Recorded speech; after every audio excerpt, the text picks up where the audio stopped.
Hey guys, ground stretching, easy stuff, just a little bit of open space and the ability to sit on the ground.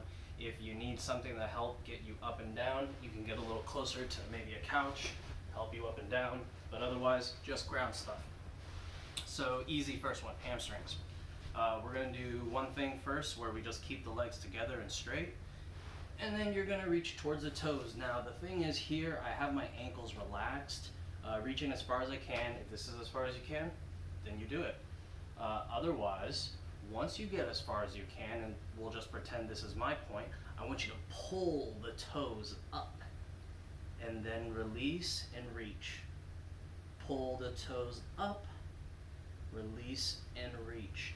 Now if you get to a point where you're really as far as it can get, then as soon as you start pulling the ankle and toes towards you, you're gonna get this nice deep stretch in your calves, maybe even in your hamstrings, and that's always fun. The next one we're gonna work on is going to be a bit of a ankle mobility drill. The first one is kind of just a stretch for the posterior chain.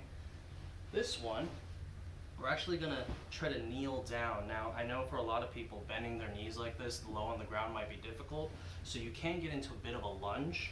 I would move a little bit forward, and all we want to do is direct the knee beyond the toe line while keeping the heel down. So I'm actually gonna place my hands on my foot, and I'm gonna push my knee and back. Push the knee and back. And for those of you who feel a lot of tightness around the hip area and this is difficult, don't worry, we'll cover other stretches for that as well. And then we can start doing arcs of movement. And what that'll look like is that I'm gonna hold, push forward, and I'm gonna drive the knee in an arc in front of my foot. And of course, do this on the other side. The next one is gonna be for the hips. Now what you can do really simple here is just sitting down, place your hands behind you for some support, and you're gonna wanna pull your ankle above your knee. So my knee is here, my ankle is here, rest of my body, duh. Hands back, and I'm going to bring my foot up, and I'm going to lean my chest forward. Now you'll notice that I'm leaning my head and neck forward. It's not necessary. I could be back here, and as long as I bring my chest forward, that is gonna give a deep stretch in the glute, which is always a fun area. So forward and relax. Another thing you can also do is laying down flat. Same thing, we start with our knees bent, ankle behind and above the knee, and then you can reach your hands in between the gap of your legs and on the outside and hold onto the shin, pulling everything up.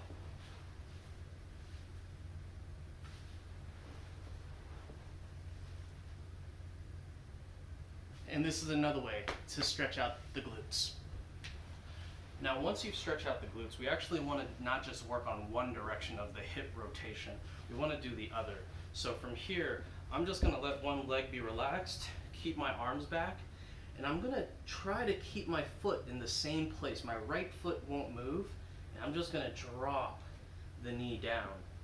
Now, this probably will be difficult for a lot of people. They might get about this far, not really sure how to get all the way down. Over time, just by doing it in volume over the course of maybe a week or two, maybe 3, you're gonna find yourself able to get a greater range of motion. But some people can cheat. And when I say cheat, they're gonna lift the butt up in the air, and then all of a sudden it's super easy. So one of the things to keep in mind is you wanna try to keep the hips fairly level on the floor, but in the long term, it loosens up and it becomes easier to perform hip rotation. The next one we're gonna work on is gonna be in the groin. So what we wanna do from here is sit in a butterfly position where I'm gonna have my feet together, my knees on the outside, and I'm gonna pull my ankles in. Now, again, this is going to be difficult for some people, so if you want to, put your hands behind you, like so, and you can lean forward, or you can clamp your toes, and I'm going to interlace my fingers, and I'm going to pull my torso forward And where I want to feel this is inside the hip area, still in the groin. And just go down and back up. Now the next one is kind of a little bit more intense, so I usually start with this one before the next one. So if you're following it in order, it should work out.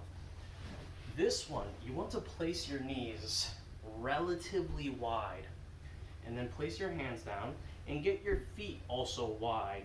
Now what I'm attempting to do is to place my ankle behind my knee line relative to where I'm facing. So I don't want to have my feet together, and I don't want to have my feet all the way apart, just directly behind. And what I'll do from here is I'll drop forward and down onto my forearms and elbows, and I'm going to sit back. Now for anyone who might start cramping in this position, what you can do is you can just fall forward and lift your feet up in the air and bring your knees together. Otherwise, you can just keep sitting back into it. And over time, this will help to increase the amount of flexibility, again, not just in your groin, but also in the hip rotation. And then after that, we also can start getting into the anterior chain, the front of the leg. And this might be intense because if you have knee problems, it's not necessarily a friendly knee position. But what you can do is place 1 foot forward, 1 foot back, and you can lean back. If you need support, you can take your hands, and I'll switch sides for this. You can take your hands leaning away from the bent leg. This is even enough, but for those of you who want to get crazier, just eventually laying flat. Steven, how do I stretch my quads if my knees can't handle that? Well, what we'll do, take a pillow. You can rest your knee on the pillow. Bring 1 foot above onto a couch or any other raised surface, other foot in front, and you can just get tall. This is going to be a smaller knee angle, or a larger, a more forgiving knee angle than having it just crushed down on the ground like this. So this is an alternative.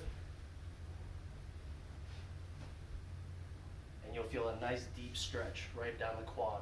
If you want to make it harder, you can raise the same side arm up and reach away from that front of the quad, or rather front of the thigh. And then we can switch sides.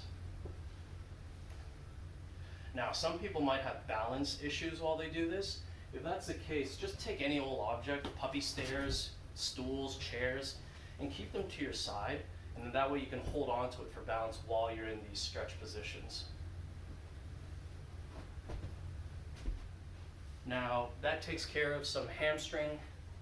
We've got some hamstring stretches, we've got some calf stretches, we've got the quad, we have the hip rotation, and those are essentially the lower body warm-ups you can do, or use that as a training tool to slowly build up your flexibility.